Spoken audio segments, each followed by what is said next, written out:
안녕하십니까. 초이수 물리 이야기 시간입니다.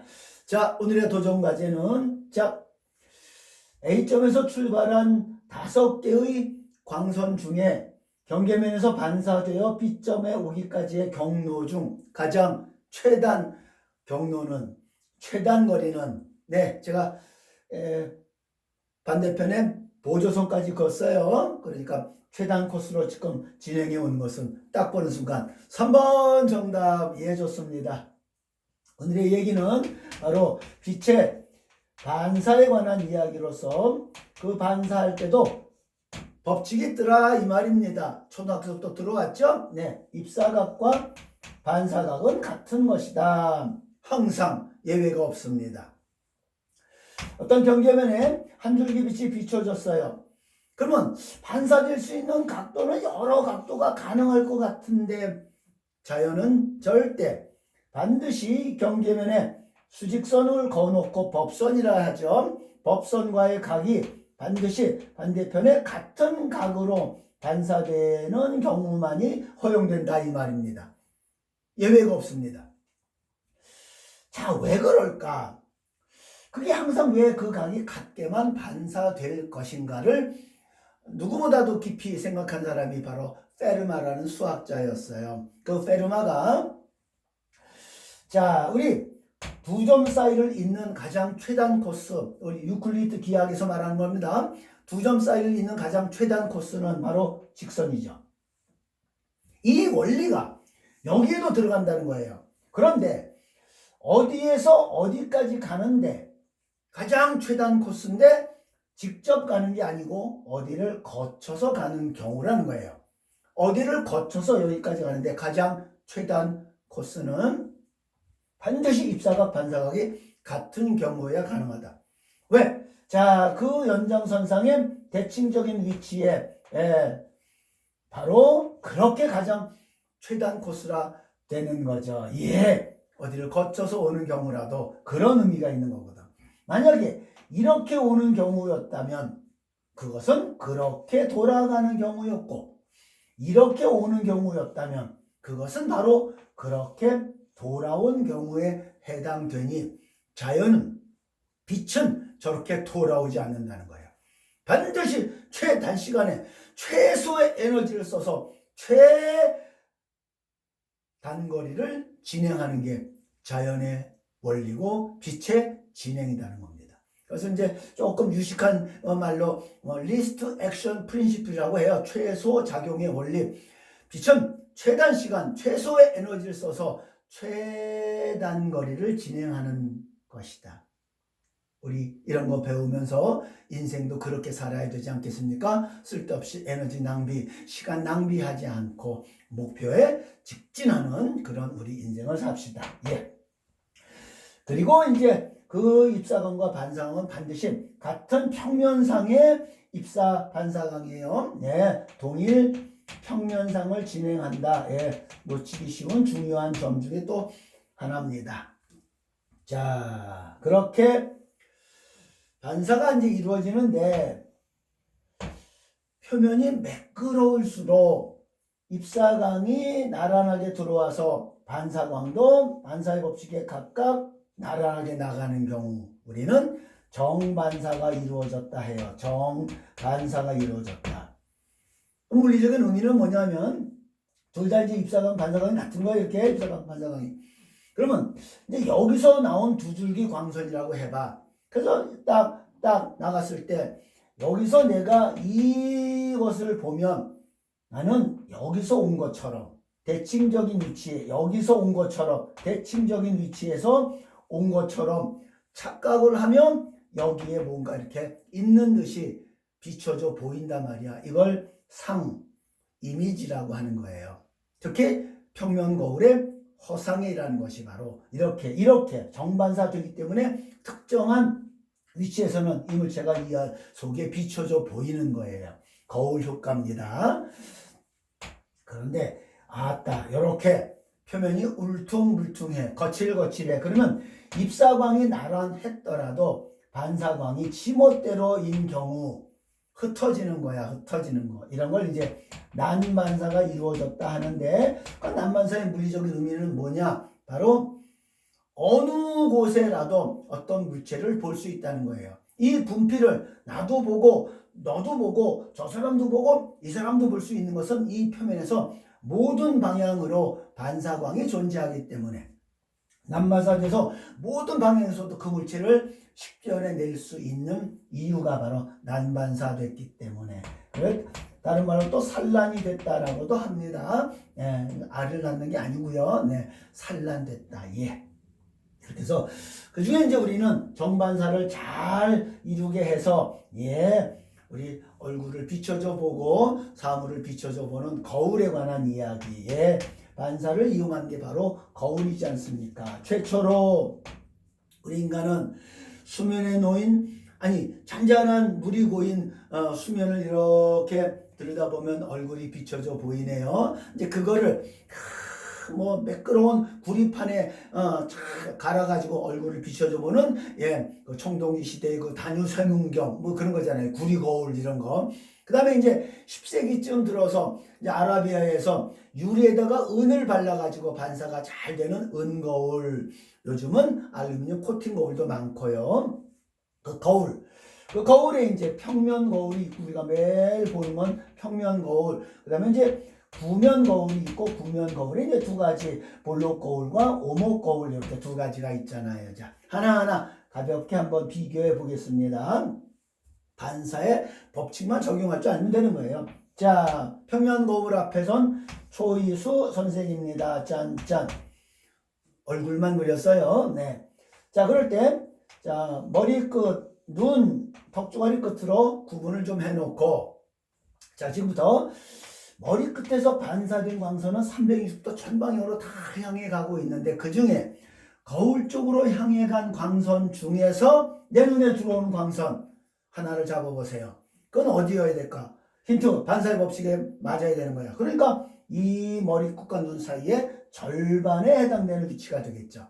그곳을 향해 들어간 광선이 반사 법칙에 따라서 내 눈에 들어올 때 나는 그 빛이 거기서 온 것처럼 착각을 하고 있는 거고, 턱주가리 끝에서도 반사된 광선은 360도 전방향 중에 거울 쪽에 향해 간 광선 중에 바로 절반을 향해 들어간 광선이 반사 법칙에 적용되어서 내 눈에 들어올 때 나는 그 빛이 그렇게 거기서 온 것처럼 똑같은 크기에 똑같은 거리 안쪽, 거울 안쪽에 내가 있는 것처럼 헛것이 보이는 거죠. 이건 착각이에요. 헛것이 보이는 겁니다. 허상이라 하는 겁니다. 실제로 이게 있는 게 아니니까. 내 얼굴을 모두 확인해 보는데 필요한 거울의 크기는 딱 절반이면 되네요. 이런 정도 상의 작도는 여러분들이 이제 어렵지 않게 할 수 있는 거잖아요. 좋아요. 그러면 이제 볼록 거울을 한번 해볼까요? 볼록 거울. 볼록 거울 앞에선 초이수 선생입니다. 역시 똑같은 방식으로 하는 거예요. 지금 요 방식과 똑같이 가까이서. 그럴 때, 자, 이 많은 광선 중에서 거울 쪽에 향해 간 광선 중에서 잘 보세요. 이쪽의 거울면은 이렇게 틀어졌어요. 이게 아니라 이렇게야. 그러면 여기처럼 내 눈에 들어올 수 있는 반사광이 존재하는 반사점은 이렇게 틀어졌으니까 어느 쪽으로 바뀌었을까요? 그거 여러분들 법선을 쫙 그려봐서 꼭 자기가 확인해야 돼요. 바로 아래쪽으로 바뀌었어요. 그래서 그렇게 온 광선이 그렇게 반사의 법칙에 따라서 내 눈에 들어올 수 있는 거고 법선이 그렇게 됐기 때문에 자, 이것도 역시 위로 반사점의 위치가 바뀐 거예요. 그래서 반사광이 그렇게 내 눈에 들어올 수 있고 이게 입사각, 반사각이 같은 경우고 그 빛이 거기서 온 것처럼 그 빛은 거기서 온 것처럼 실제의 내 얼굴보다는 작게 보여요. 이게 바로 볼록 거울이라는 거죠. 작게 보이죠? 작게 보입니다. 볼록 거울. 그러면 이제 이번엔 오목 거울을 한번 이와 같은 방식으로 그려보겠습니다. 자, 오목 거울이네요. 자, 똑같은 초이수 선생의 얼굴을 어떻게 볼 것인가? 자, 똑같이 구분합니다. 그래서 이번에는 거울면이 이렇게 됐으니까 내 눈에 들어올 수 있는 반사점의 위치는 어디로? 네, 위로. 어디로 하면 아래로. 그죠? 네. 절반보다 아래. 여기가 쫙 중앙이 아니라. 그러니 이렇게 와서 이렇게 들어올 거고 거기서 온 것처럼. 그렇게 와서 그렇게 온 것이니까 거기서 온 것처럼. 어유 크게. 오목거울은 가까이서 보면 이렇게 크게 보이는구나. 그죠? 네, 그렇습니다. 예. 오목거울의 특징이네요. 가까이 볼 때입니다. 자, 이제 진짜 구면 거울의 이제 상해 작도를 한번 해보도록 하겠습니다. 일단 볼록 거울. 자, 중심을 잡고 이게 이제 이렇게 원을 그려놓은 거예요. 이렇게 원의 일부분. 그러면 이제 원의 중심이 있겠죠? 그렇습니다. 이제 그 거울면의 안쪽에 이제 중심이 있겠고. 그래서 이쪽에 이제 어떤 물체가 이렇게 있을 때 나란한 광선이 반사될 터인데 그 반사광은 입사각, 반사각의 같은 원리에 따른 거니까 여기서부터 그어진 이게 법선이 되겠고, 그죠? 그러니까 그 각과 같은 각으로 그렇게 나갈 거란 말이야. 됐죠? 그래서 그게 어디서 나온 것처럼이냐 하면 여기서 나온 것처럼이라 그래. 그걸 초점이라 합니다. 나란한 광은 초점에서부터. 아니, 원은 초점이 없는데요. 예, 근사적으로. 자, 다음 이제 이쪽 거울 중앙을 향해서 들어갔다면 역시 이렇게 해서 이렇게 반사될 거 아니에요. 그지? 절대 이 광들은 만날 수가 없어요. 그러니 그것이 거기서 온 것처럼 마치 거울 속에 이와 같이 실제보다 작게 보이는 똑바로 선 이런 상을 보이는 게 바로 조금 아까 봤듯이 볼록 거울의 의미다 이 말입니다. 예. 볼록 거울은 이렇게 실제보다 작은 허상이 만들어져 보여요. 자, 어디에 많이 쓰고 있죠? 네, 어디죠? 예, 길모퉁이 같은데 부딪히지 말라고 서로 반대편에 오는 사람들 안 보일 때 가려져서 설치하죠. 또 어디 있어요? 아우, 저기 편의점 같은데 왜 감시용으로 보잖아요. 실물보다 작게. 그러나 넓은 범위를 보는 거잖아. 또 어디에서? 자동차 백미러가 대부분 다 이렇게 볼록 거울 형태가 되어 있는 거죠. 자, 이번에는 오목거울의 작도를 한번 해보겠습니다. 오목거울은 다양한 상을 만드니까 정교하게 한번 잘 그려보겠습니다. 자, 예, 역시나 구면을 그려놓고 구면 중심을 표시했어요. 그리고 어떤 물체가 저 멀리 있었는데 그 광선 중에서 나란하게 들어온 광선을 그릴 겁니다. 축에 나란하게. 그러면 입사각, 반사각, 반사법칙 하니까 여기서부터 그어진 선이 법선이 되겠고, 잘 그려봅시다. 손으로 그려도, 예. 그리고 이게 입사각이에요. 그러면 반사각 똑같은 각으로 그리면 어디를 끊고 나오냐면 대충 요 반지름의 절반 위치야. 절반이 아니야. 아까도 얘기했지만 이게 초점이라는 것은 원래 포물선이나 타원에나 있는 거 아니에요. 원에는 없잖아. 그러나 이게 원을 그려놓고 원의 일부 구면을 그려놓고 아주 가까운 중심축이 아주 가까운 빛들은 이 포물면이나 구면이라 거의 일치가 된다는 근사로 하는 거예요. 그러니까 수학적인 엄밀성이 없어요. 정확하게 초점 절반인 것은 포물선이고 여기서 이제 원을 그려놓고 대충 가운데 정도, 중앙 정도 된다 이거예요.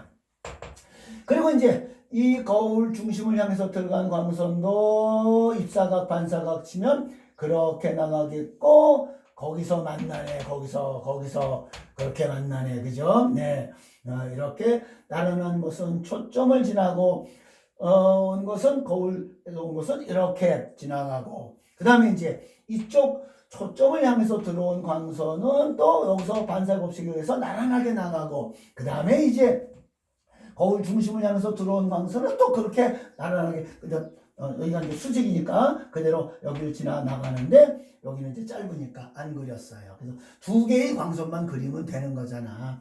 실제로는 다 여기서 헤어진 요 범위 안에서 요 범위 안에서 헤어진 빛들이 여기서 반사돼서 쫙 하고 모이는 거예요. 그러니까 요로 이렇게 모인단 말이야. 그것에 이제 요거와 거꾸로 된 도립된 도립. 실제로 광선이 모여서 만났어. 이걸 실상이라고 불러. 아까 평면거울, 볼록거울은 다 허상이라고 했습니다. 이건 실상이에요. 도립된 실상. 자, 좀 가까이 와서 여기 가까이 구면 중심에 왔다고 칩시다. 그러면 요 광선은 그대로 두고 자, 요게 요 각이 좀 커졌겠죠? 요 들어온. 그러니까 이 고각이 좀 커져서 나가면 여기서 이제 만난단 말이야. 이건 여기서 만난단 말이야. 작도상으로 커져서 여기서 만난단 말이야. 요 바로 밑에 똑같은 크기로 여전히 도립실상. 그냥 그 이제 안쪽으로 들어왔어. 안쪽으로. 그럼 이제 그렇게 그대로 그려놓고 고각이 조금 더 커졌네. 이제 여기서 만나네. 아, 도립실상인데 점점 이제 커져가네. 점점 다가오는 동안 커져가요. 그러다가 초점에 딱 오는 순간 요 광선에 대해서 요렇게 들어간 광선이 입사가 반사각 따지면 요것과 나란하게 나간단 말이야. 나란하게. 그래서 상을 만들지 못해.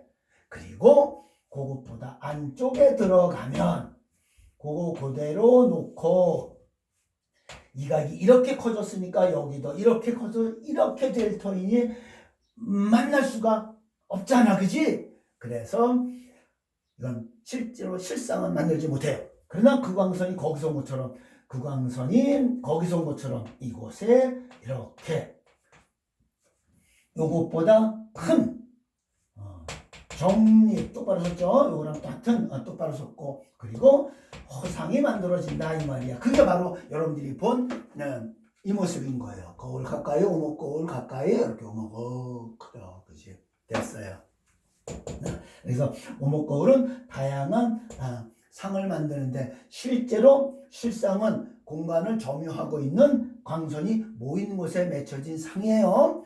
그런데 많은 학생들이 이걸 못 봐. 글쎄 이걸 못 보고 이것만 보고 거울 속에 있는 것처럼 착각인데 그걸 실상이라고 오해를 하는 학생들이 많아요. 그래서 우리 실상을 한번 꼭 보고 갑시다. 실상을 한번 꼭 보고 갑시다.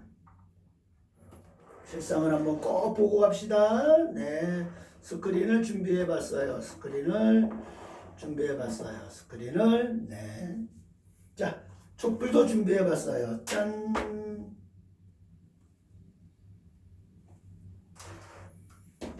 촛불이 안 보이죠? 자, 보세요. 오, 이렇게 조그만 촛불이에요. 네, 될 수 있으면 이 강의실이 좀 어두우면 더 확실하게 잘 보이는데 그럼에도 불구하고 간단하게나마 여러분들에게 실상을 한번 보여주고 싶습니다. 자, 오목거울입니다. 오목거울 아까 봤던 오목거울. 자, 해서 흰 종이 스크린에 이렇게 보이십니까? 네, 약하지만 이렇게 된 촛불이 거꾸로 되어 있죠? 거꾸로 된 이게 실상이에요. 공간에 저기 지금 있는 겁니다.